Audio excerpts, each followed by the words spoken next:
Hello, welcome to UniverCities UK Innovation and Growth webcast on universities and city growth. My name is Greg Wade. I lead on innovation and growth for UniverCities UK, and I'm joined by Jonathan. Jonathan, could you introduce yourself? Sure, yeah, I'm Jonathan Schifferes. I am a senior researcher at the RSA. Last year I was the research lead on a large policy and research project that we ran at the RSA called the City Growth Commission. Which we collaborated with you on. Yes, so the City Growth Commission was funded ultimately by almost every local authority in England through the Local Government Association, through Core Cities, the GLA, Mayor of London, and UniverCities UK gave us some funding to, very importantly, take forward a specific research paper looking at the role of universities in city growth. So it was kind of an additional but a really welcome kind of string to our bow. Yeah, we were very positive about the report. So what's RSA doing in this area now? So taking forward some of the recommendations of the City Growth Commission, the main final report came out at the end of October last year. And we've actually, in the months since then, seen a huge amount of traction from central government negotiating deals with Greater Manchester and a lot of other large urban authorities, or metros, as we'd call them. This year we'll be kind of working with some local authorities. We'll be actually looking at the same set of issues in Scotland, hopefully, with some of our fellowship network in Scotland and some of the organisations up there, and also looking kind of, I guess, in more detail at issues of heritage and city growth and devolution, issues of kind of creativity and education. So from the kind of basis that we started, which was, what are the ingredients for growth? Skills, infrastructure, and the right fiscal governance. There's a lot going on really to take that forward.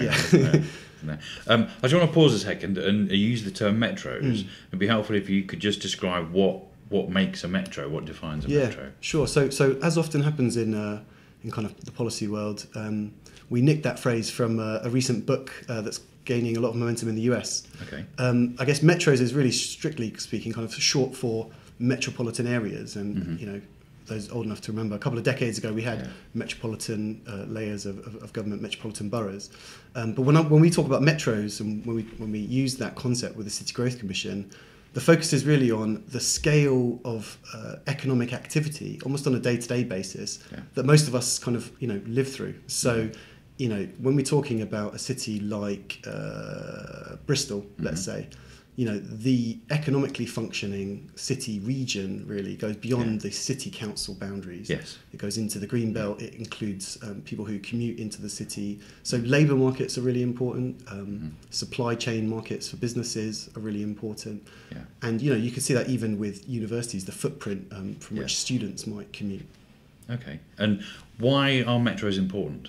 Bit of a dumb question, but well, I think it's the economic evidence is pretty much stacked up in consensus that it's city regions at that scale, kind of wider footprint than just the urban terrain, but including the kind of surrounding airports, industrial estates, and amenities. It's that scale at which effective economic policy can drive growth, and I think there's lots of studies which kind of reinforce that and make that point.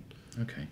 And the role of universities in relation to the city growth agenda, you've done a lot of work on that. Yes, so we were actually, at every turn of the commission when we did events, seminars, conferences, we were under some gentle and then some stronger pressure from a number of people to say, you've got to focus on universities as a specific policy area, not just in passing under the skills headline. So, universities are important in metros because they are a catalyst for a lot of the economic activity through their own research, through international migration flows of students and of staff. They're important because they, through their so research is spun out into its own companies. We're seeing that in London with the kind of tech boom or tech bubble at the moment. A lot of research kind of goes into what ultimately become kind of new business formation. But also, it's the bread and butter. It's the everyday stuff that universities do. Educating 10,000 graduating students every year.